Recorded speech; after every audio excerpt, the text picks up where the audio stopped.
Flint had been staring at the same ceiling panel for 20 minutes, wondering if anyone would notice if he just didn't fix it.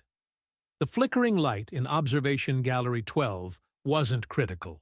It wasn't even annoying unless you happened to be the poor maintenance tech assigned to watch 36 alien trainees fumble through their bi-monthly emergency response drill. Which, unfortunately, he was.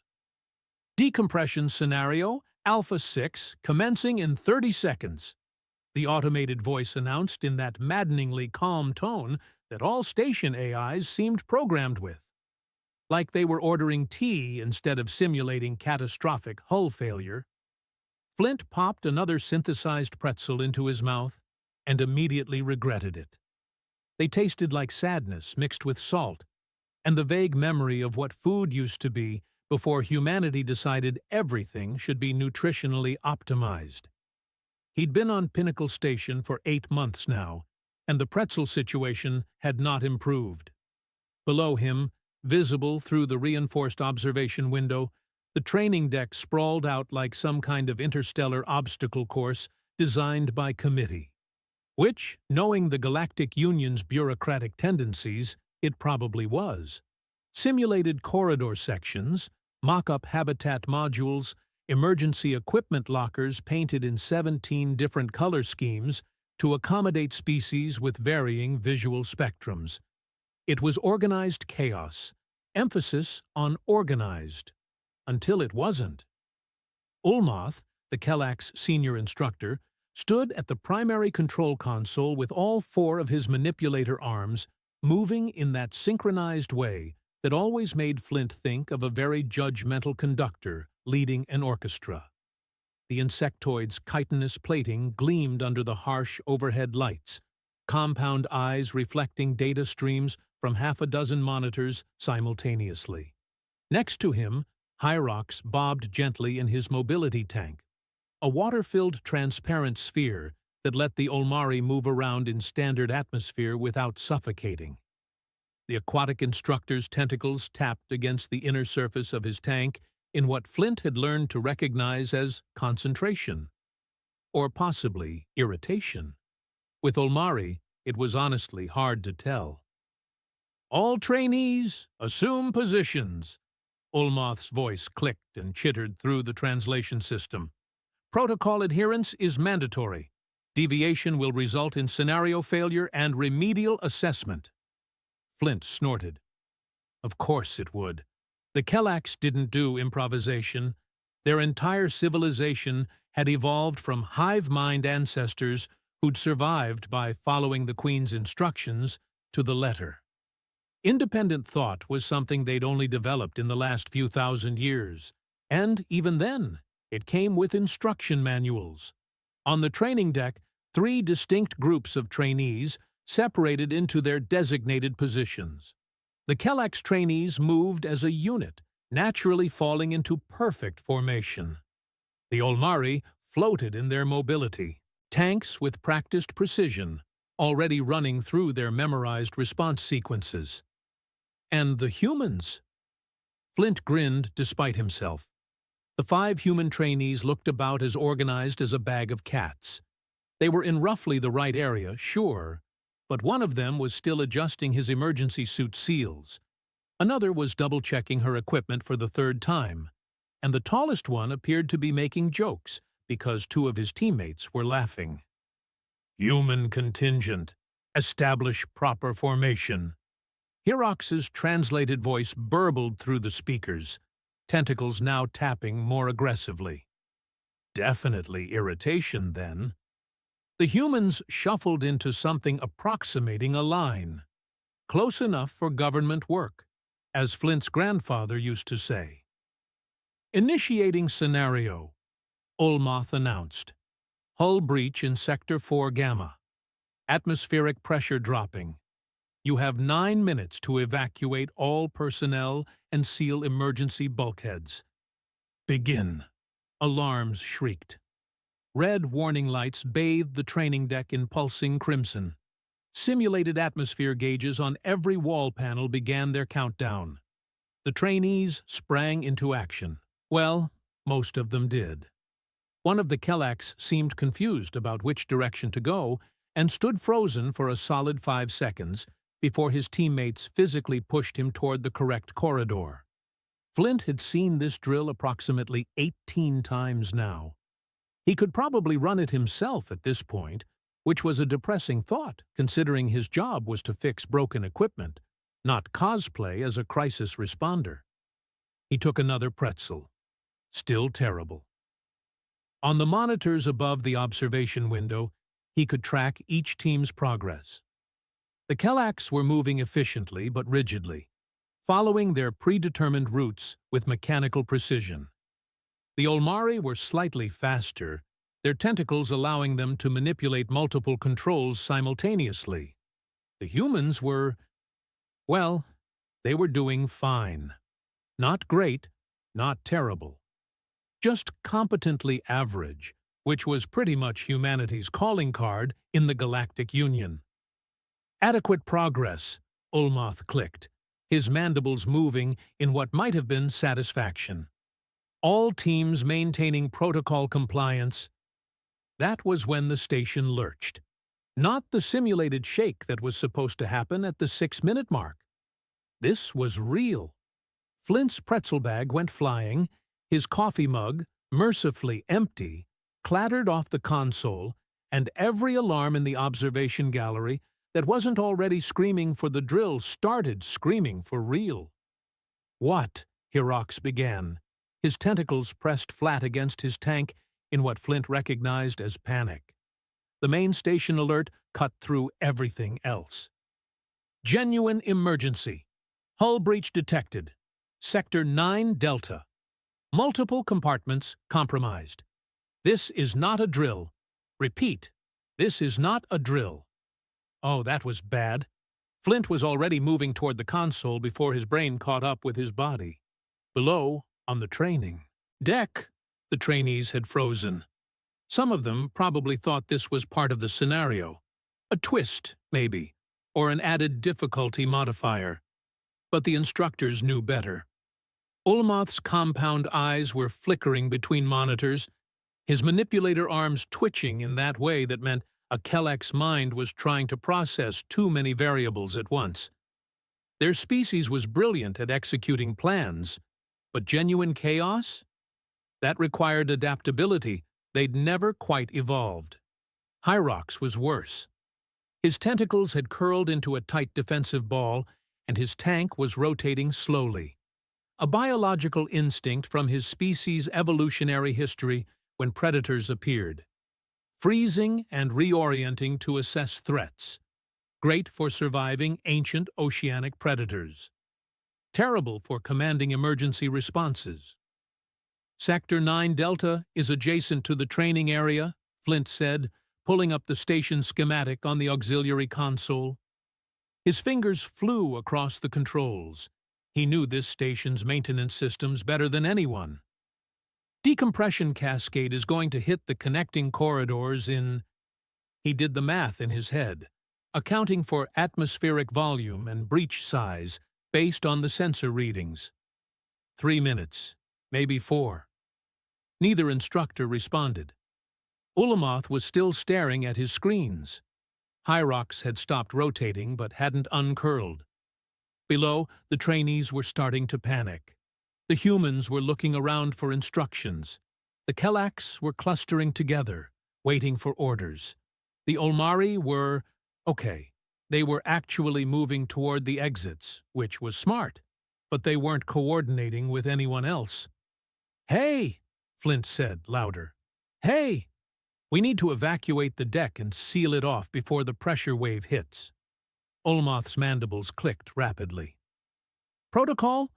Protocol 18 Gamma dictates that Senior Command must authorize evacuation during active training scenarios. "There is no scenario," Flint snapped. "This is real.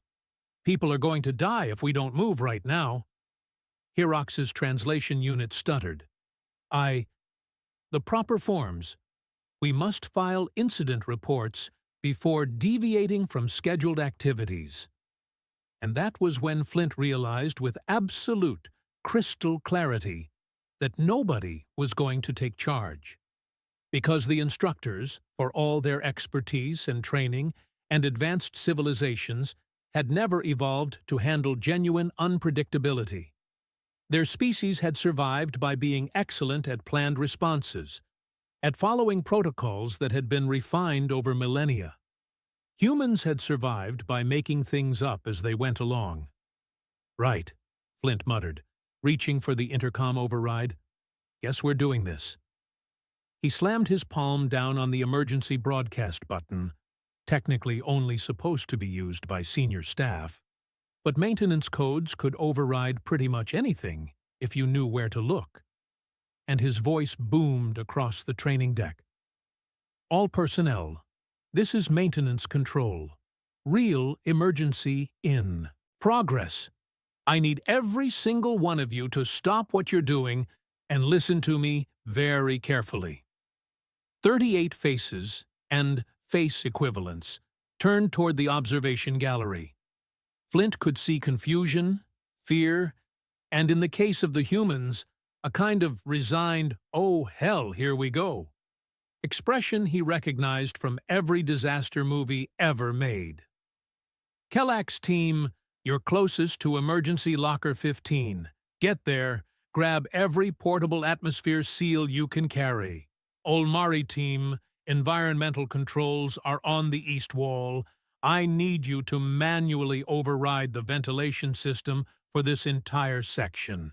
Humans," he pointed, even though they probably couldn't see him clearly through the observation window. "You're with me on evacuation coordination. We've got maybe 3 minutes before this section gets hit by a pressure wave that will turn anyone still in the corridors into very surprised pancakes."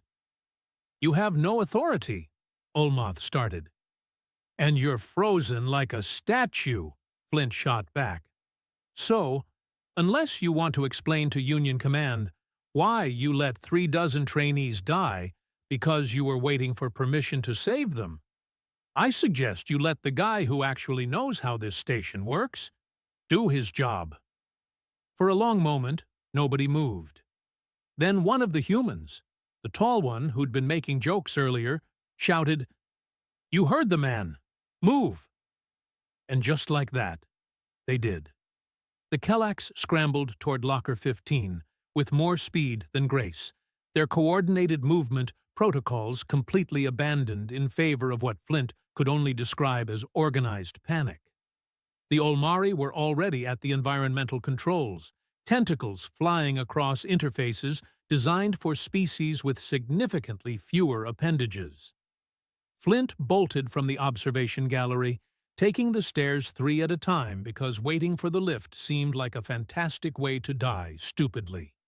His maintenance tablet was already in his hand, pulling up structural diagrams and pressure readings that were updating in real time, and none of them were good.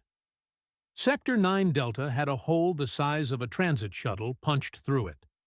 Atmosphere was screaming out into space, and the automated emergency systems were doing exactly what they'd been programmed to do, which was making everything worse. "Maintenance to all teams!" Flint gasped into his comm unit as he hit the training deck at a dead run. "The station's safety systems are trying to seal bulkheads based on standard breach protocols. But this isn't standard. It's going to trap people in depressurizing sections." "How is that even possible?" one of the human trainees demanded. A woman with short dark hair and lieutenant's insignia that meant exactly nothing right now. "Safety systems are supposed to save people. They're programmed for single-point failures, not cascading breaches," Flint said, already working on his tablet to access the maintenance override codes. "Right now, the AI thinks it's containing the damage, but it's actually creating 6 separate death traps. I need to manually override every single automated response, which I can't do from here, because, of course, the critical access nodes are in 3 different sections." He skidded to a halt in front of the Kelloggs team, who had managed to extract approximately 30 atmosphere seal units from the emergency locker. and were now staring at them like they'd never seen the equipment before, which, to be fair, they probably hadn't outside of theoretical instruction. "Okay, quick tutorial," Flint said, grabbing one of the units. "You slap this against any breach, crack, hole, whatever. Press the blue activator, yes, that button, and it expands to fill gaps up to 2 meters. They're temporary, maybe buy us an hour, but an hour is better than suffocating in 3 minutes. Spread out. Find any place where you can hear atmosphere leaking and plug it. Do not overthink this. If it's making a whistling sound, seal it."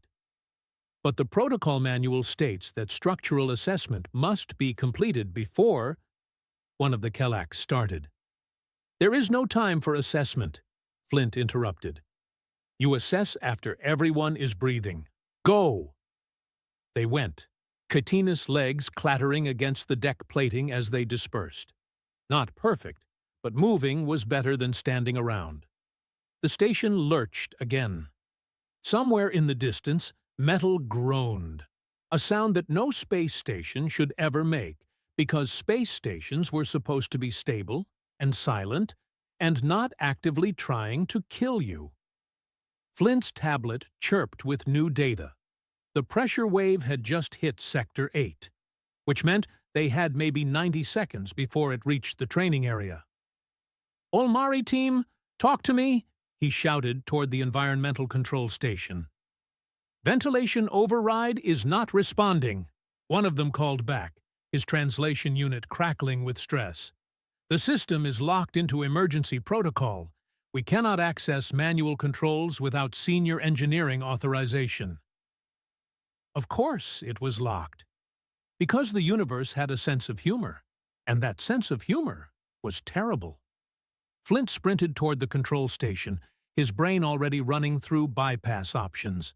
When he'd been doing maintenance on this section 5 weeks ago, he'd noticed that the environmental controls had a secondary access panel. Technically a violation of Union safety codes, but some engineer had installed it anyway, because apparently every species eventually learned that sometimes you needed to break the rules to fix things. "Move," he said, shouldering past 2 Olmari tanks. His fingers found the panel seam, pried it open, and there. Manual bypass switches. Beautiful and analog and completely non-automated. He started flipping them in sequence, killing the automated responses, and forcing the ventilation system into what was essentially manual override mode. It was like performing surgery with a hammer, but it worked. "Ventilation is now offline," he Twybe announced, which sounds bad but is actually good because it means the pressure wave won't propagate through the air ducts. "Olmari team, I need you to manually seal every ventilation grate you can reach. And I mean actually seal, use emergency tape, use your tentacles, I don't care. Just stop air from moving through the duct system." "That is highly irregular," one of them said, but his tentacles were already moving toward the nearest grate. Flint turned to the human team. "Okay, here's our situation. We've got about 60 seconds before a wall of compressed atmosphere hits this section like a freight train. We cannot evacuate everyone in time, so we're not evacuating. We're fortifying." "Fortifying what?" the tall human asked. "This is a training deck, not a bunker." "We're making it a bunker," Flint said, pulling up the structural plans on his tablet and highlighting 3 critical points. "Every training section has reinforced emergency shelters. They're designed for exactly this kind of situation. But they're scattered. I need teams at each shelter, pulling anyone you can find and getting them inside. 30 seconds to shelter, 30 seconds to seal. Move fast, move loud, and if anyone argues about protocol, you have my permission to carry them." "What about you?" the dark-haired lieutenant asked. "I'm going to try something really stupid," Flint said, already running toward the primary maintenance access corridor. "If it works, I'm a genius. If it doesn't, make sure my obituary mentions I died doing something heroic.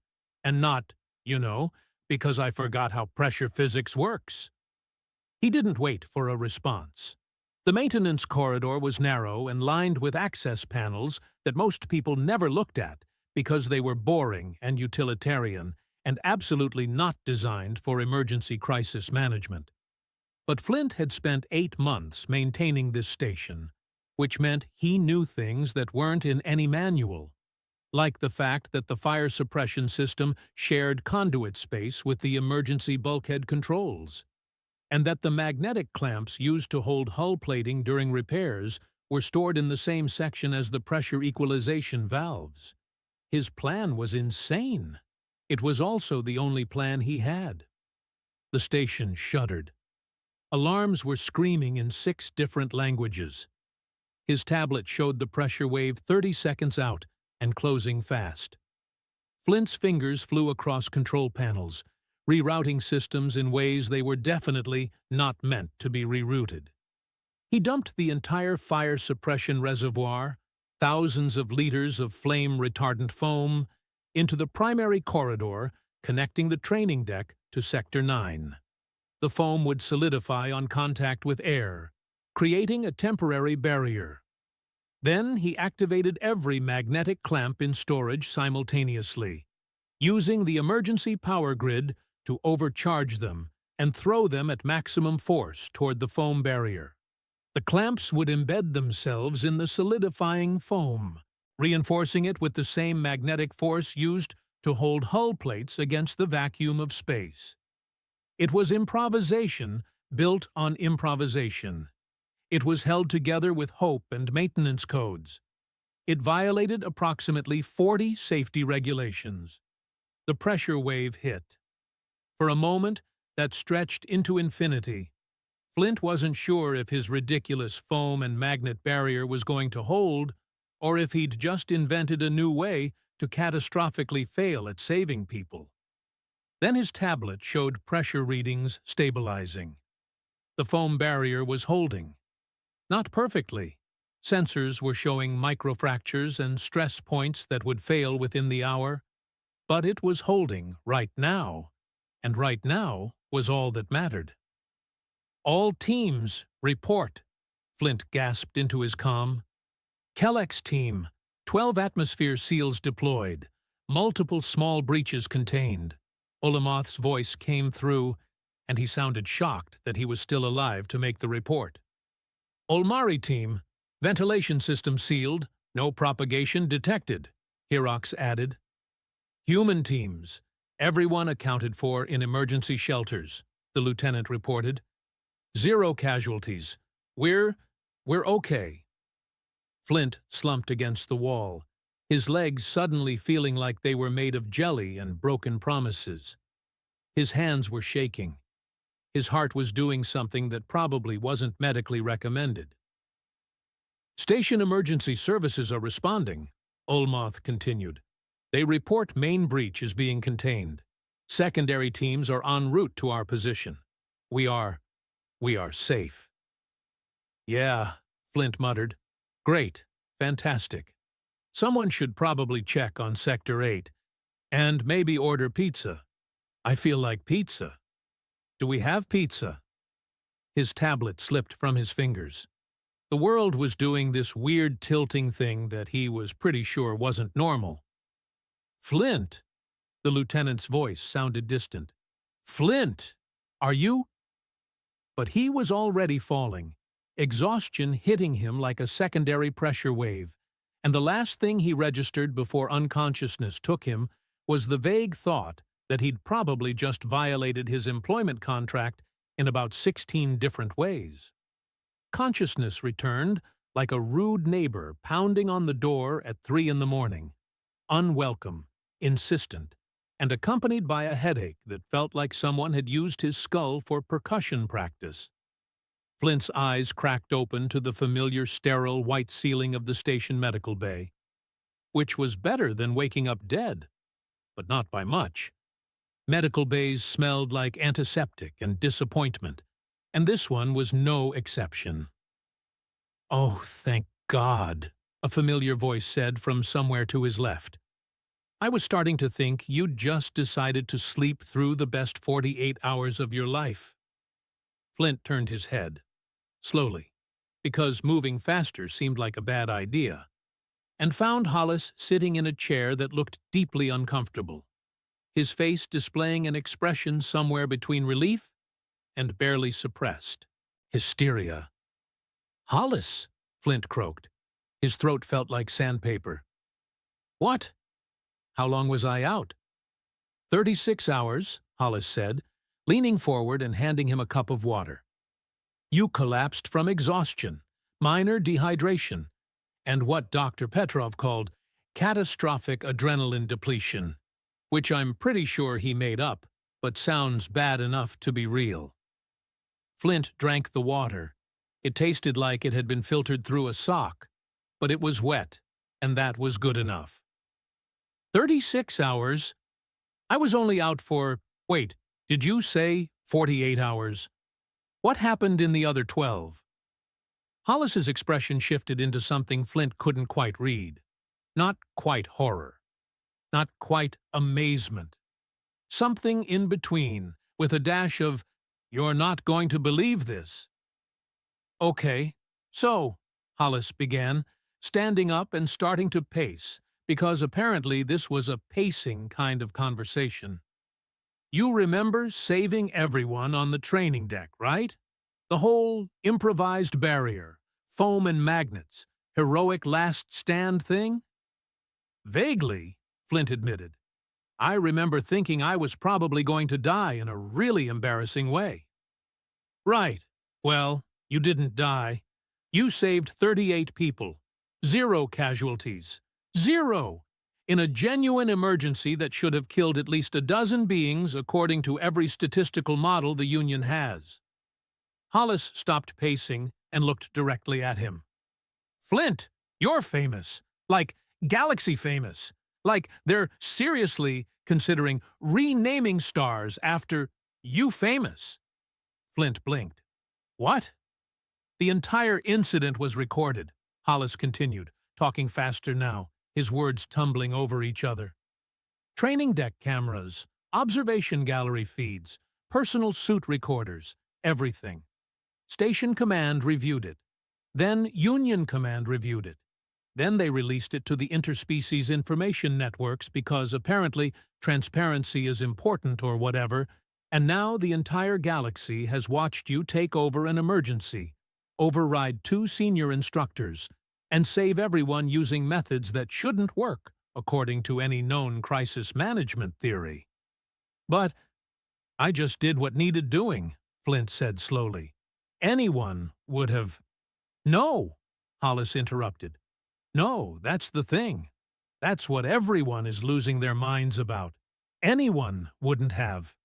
The Kellax Collective has spent the last day analyzing your decision-making patterns, and they've formally requested access to human neural mapping because, and I quote, such predictive chaos adaptation exceeds all documented cognitive frameworks." Flint's headache was getting worse. Predictive chaos adaptation. I made things up as I went along. That's not special. To humans, no, Hollis said. To literally every other species in the Union? Apparently it's revolutionary. The Olmari Parliament issued a formal apology yesterday. For what? For underestimating human cognitive flexibility. Hollis pulled out his tablet and started scrolling through what appeared to be an endless stream of messages.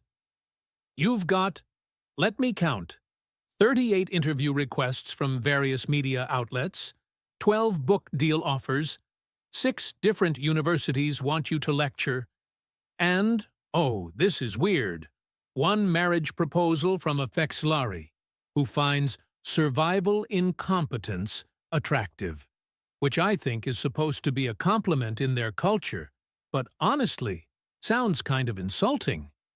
Flint tried to sit up. His body protested. He ignored it and sat up anyway, because this conversation required him to be vertical. "Hollis, slow down. What are you actually telling me?" Hollis stopped scrolling and met his eyes. Earth added you to the Global Honor Registry. Silence. The what? The Global Honor Registry, Hollis repeated. The list that has, like, maybe 200 names on it. Presidents, war heroes, people who cured diseases, Nobel Prize winners, people who did things that mattered to the entire species. He paused. You were unconscious for 36 hours, and in that time, Earth's governing council reviewed your actions, unanimously voted to add you to the registry, and released a statement calling you an exemplar of humanity's adaptive resilience. Flint's brain was trying very hard to process this information and failing spectacularly. I'm a maintenance tech. I fix broken things. Yesterday I spent 2 hours recalibrating a coffee machine. 2 days ago, Hollis corrected. And yes, you were a maintenance tech who fixed broken things. Past tense. Now you're the guy who saved 38 lives using fire suppression foam and aggressive optimism. I didn't, Flint started, then stopped because he genuinely didn't know how to finish that sentence. The door to the medical bay opened, and Dr. Petrov walked in carrying a medical tablet, and wearing an expression that suggested he'd been dealing with too many people asking too many questions. He was older, probably in his 60s, with silver hair and the kind of weathered face that came from spending too much time in space stations. Good. You're awake, Petrov said without preamble. How's your head? Hurts, Flint admitted. Expected. You depleted pretty much every stress hormone your body had. You'll feel terrible for another day or two. Then you'll be fine. Petrov glanced at Hollis. I'm assuming he told you about the registry? He did, Flint said. I'm still processing. Take your time, Petrov said, sitting down in the chair Hollis had vacated.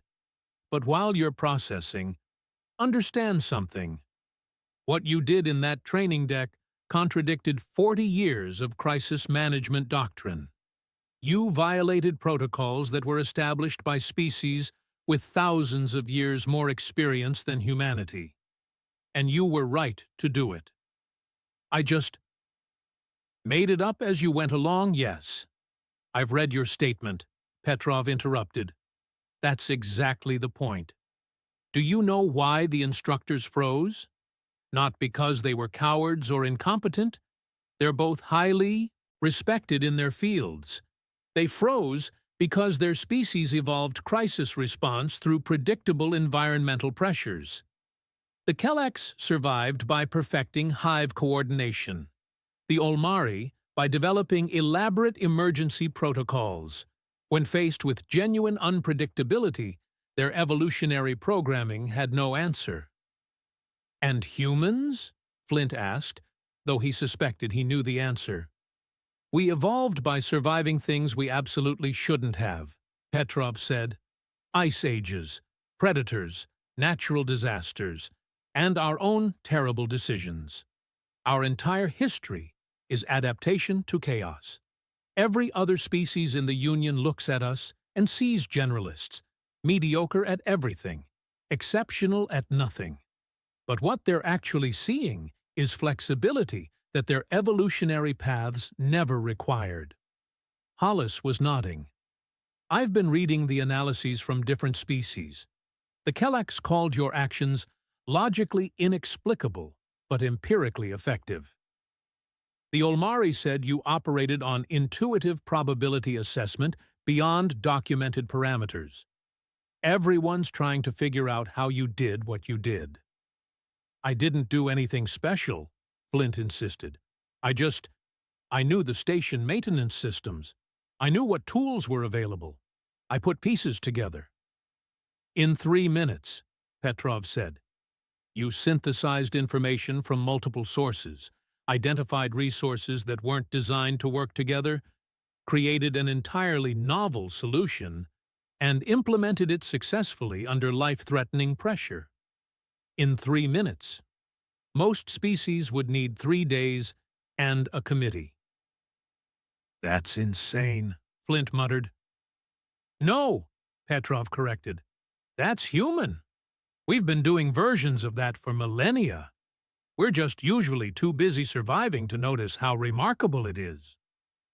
A soft chime indicated someone was requesting entry to the medical bay. Petrov glanced at his tablet and nodded. That'll be your visitors. You feel up for company? Do I have a choice? Not really, Hollis said cheerfully. They've been waiting outside for 6 hours. The door opened, and Ulmoth entered, his chitinous frame moving with careful deliberation. Behind him, Hyrox's mobility tank floated through the doorway, his tentacles pressed against the transparent surface in what Flint had learned to recognize as nervous anticipation. "Flint!" Ulmoth said, his mandibles clicking in what might have been relief, or anxiety, or possibly both. "You are recovered." "Getting there," Flint said, feeling awkward about having this conversation while lying in a medical bed. "How's the station?" "Fully repaired," Hyrox's translated voice burbled. "The breach has been sealed. All systems are operational. Casualties from the incident total 0, including the trainees on the deck and personnel in adjacent sections who were protected by your foam barrier. The engineering teams are calling it the Huxley Barricade," Ulmoth added. "They have requested permission to study the technique for potential inclusion in emergency response protocols."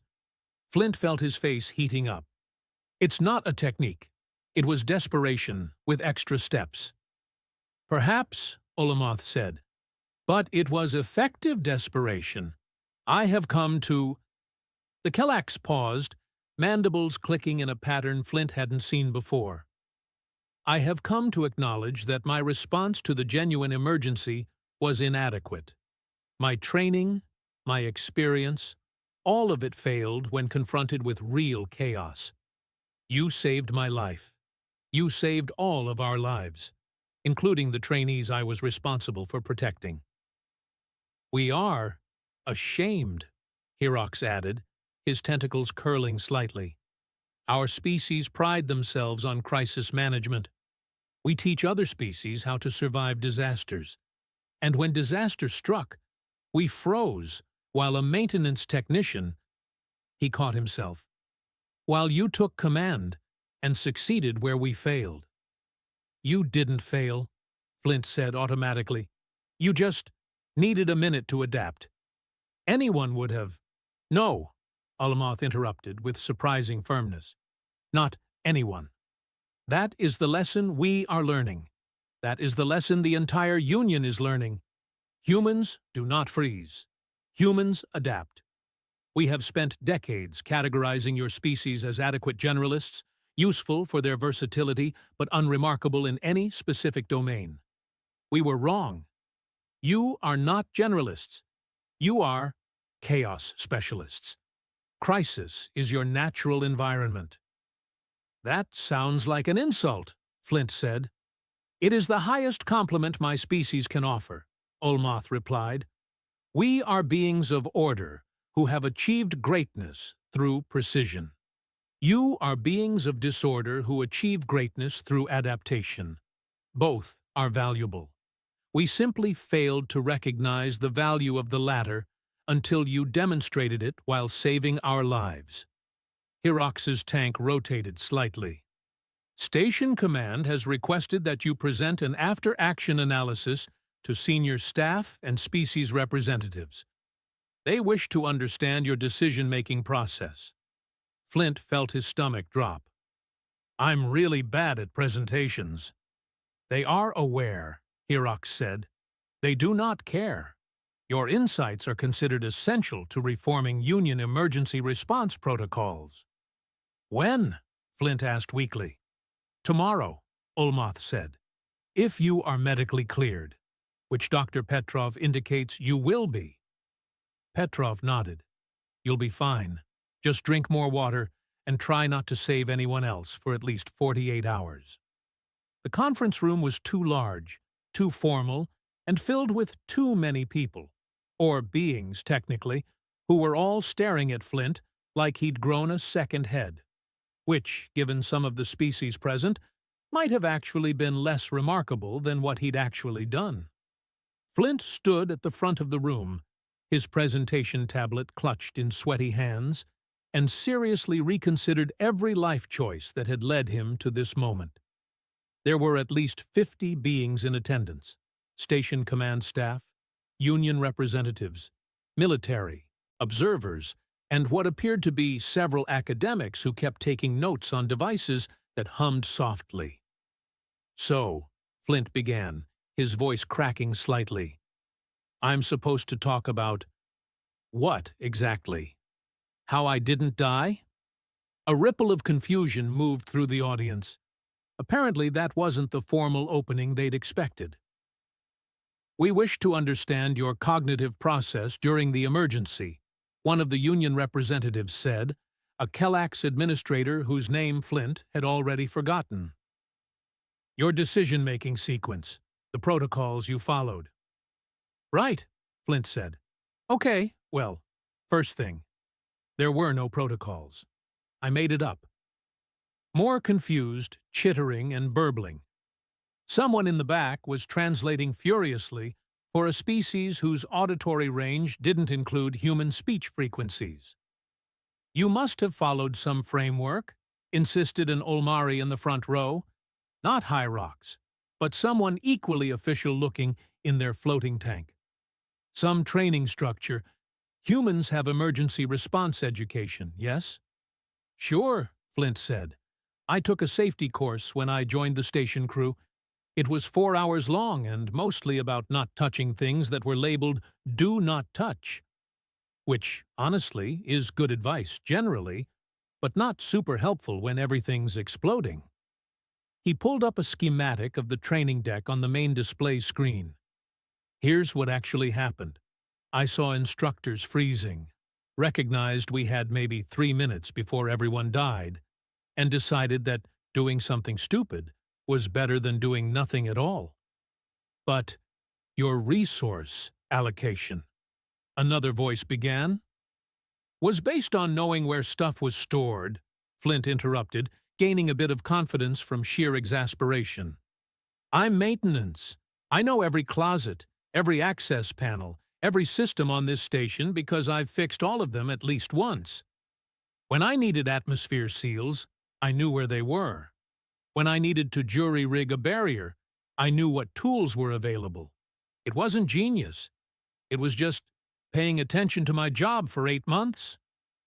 "You coordinated 3 different species who had never worked together outside of structured exercises," the Kellax administrator pointed out, "under extreme duress, with 0 command authority."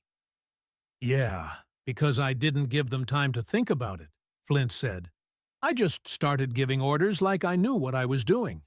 Which I didn't, by the way. I was terrified the entire time. But people who are scared need someone to sound confident, even if that confidence is completely fake." He clicked to the next slide, except he'd forgotten to make a next slide, so the screen just showed an error message. Perfect. Very professional. "Forget the slides," Flint muttered. "Here's what I actually learned. You all trained for emergencies. Specific emergencies. You have response plans for hull breaches, for fires, for contamination, for power failures. You've got protocols that have been refined over centuries. And all of those protocols assume you know what kind of emergency you're dealing with." He gestured at the schematic. "That breach? It wasn't standard. The cascade wasn't in any manual. Your automated systems made it worse because they were trying to solve a problem that didn't match their programming. So I turned them off and just dealt with whatever was in front of me. Fixed the immediate problem, then the next problem, then the next." "That is reactive crisis management," someone objected. "Protocols exist to provide proactive frameworks that prevent escalation." "Unless the protocols themselves are escalating the situation," Flint countered, "which they were. Sometimes the plan is the problem."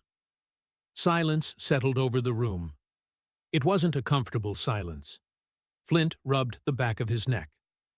I think the real issue is that you all trained for disasters.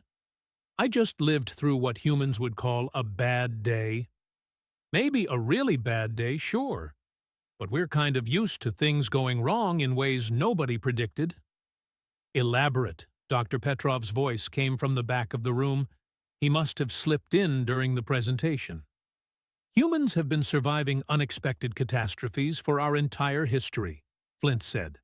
Ice ages nobody saw coming, volcanoes that exploded without warning, diseases, floods, wars, famines. Our whole evolutionary path is just things going horribly wrong and us figuring it out anyway. We don't train for chaos. We assume chaos. That's our default state. He pulled up a new screen, this one actually loading, showing the emergency response timeline. Every decision I made assumed something else would go wrong. I didn't trust the automated systems because systems fail.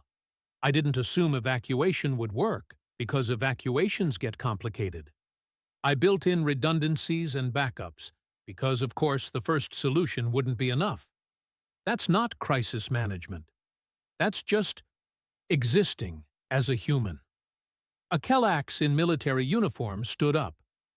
You are suggesting that human cognitive architecture is fundamentally different from other species' approach to emergency situations. I'm saying humans assume everything will fail and plan accordingly, Flint replied. Which probably sounds really pessimistic, but it keeps us alive when things that aren't supposed to fail actually do fail. Because they always do. Eventually. Nothing works perfectly, forever. This is fascinating, murmured one of the academics, her translation device rendering the words in flat monotone. A species-wide expectation of systemic failure as survival adaptation. We prefer to call it healthy paranoia, Flint said dryly, getting a few scattered laughs from the humans in the room and confused looks from everyone else. Right. Humor didn't translate well. Ulmoth stood, his chitinous frame somehow conveying formality. What you describe contradicts Union crisis doctrine. Our protocols are designed to create predictable responses to unpredictable situations, order from chaos. And that works great until you get chaos that doesn't want to be ordered, Flint said. Then what? You can't protocol your way out of genuine unpredictability. You have to improvise, make mistakes, try things that might not work, hope you guess right more often than you guess wrong. That is terrifying, Hyrox said from his tank. Yeah, Flint agreed. It really is. But it's better than standing still while everything falls apart around you. He looked around the room at all the faces and face equivalents, staring at him with varying degrees of understanding and concern. You want to know how I did what I did? I panicked. Then I worked through the panic. Then I made my best guess about what might help. Then I did it anyway, even though I was pretty sure I was going to fail. That's the whole secret. That's all it was. Humans trained themselves to function through panic? Someone asked. Humans train themselves to panic productively, Flint corrected. There's a difference. Freezing gets you killed. Panicking while moving at least gives you a chance. The conference room doors opened, and a station administrator entered carrying a data slate. She approached the union representative and whispered something Flint couldn't hear. The representative's posture shifted. Satisfaction, maybe, or vindication. It has been decided, the representative announced, standing to address the room. Based on this analysis and the documented success of Flint's unorthodox methods, Union Emergency Response Command will implement human chaos protocols across all joint species operations. Effective immediately, every crisis response team will include human consultants specifically for their improvisational capabilities. "Wait, what?" Flint said. "You have demonstrated the value of adaptive unpredictability," the representative continued.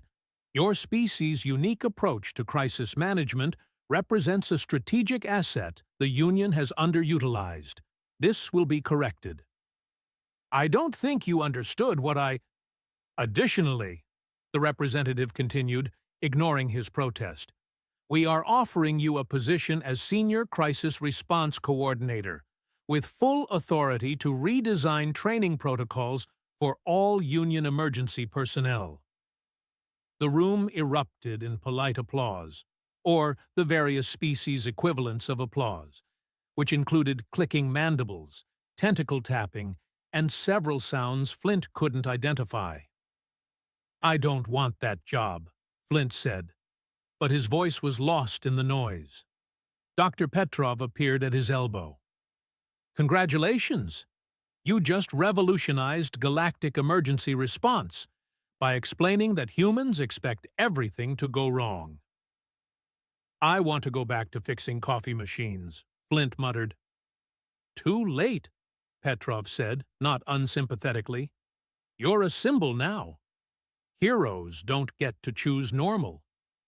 3 months later, Flint was back in Observation Gallery 12, watching another drill unfold on the training deck below. Same ceiling, same terrible pretzels. Different everything else.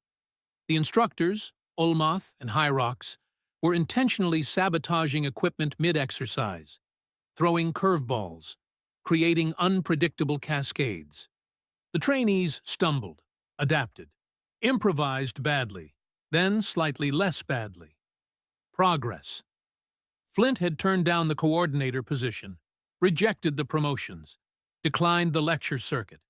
He'd agreed to one thing: redesigning the training programs to include variables nobody could predict. "They're improving," Olmoth said, appearing beside him. The Kellax no longer moved with absolute certainty. He'd learned to hesitate, to question, to adapt. "They're learning that plans fail," Flint agreed. "Thank you," Olmoth said quietly, "for teaching us that survival requires accepting imperfection." After he left, Flint checked his messages. One new entry. The honor registry had updated his official quote. "Panic is just planning without the paperwork." He laughed, shook his head, and went to fix a malfunctioning coffee machine. Humans were now the most requested species for crisis response training across the galaxy. Not because they were heroes, but because they'd had the most practice at surviving when everything went catastrophically, unpredictably, beautifully wrong.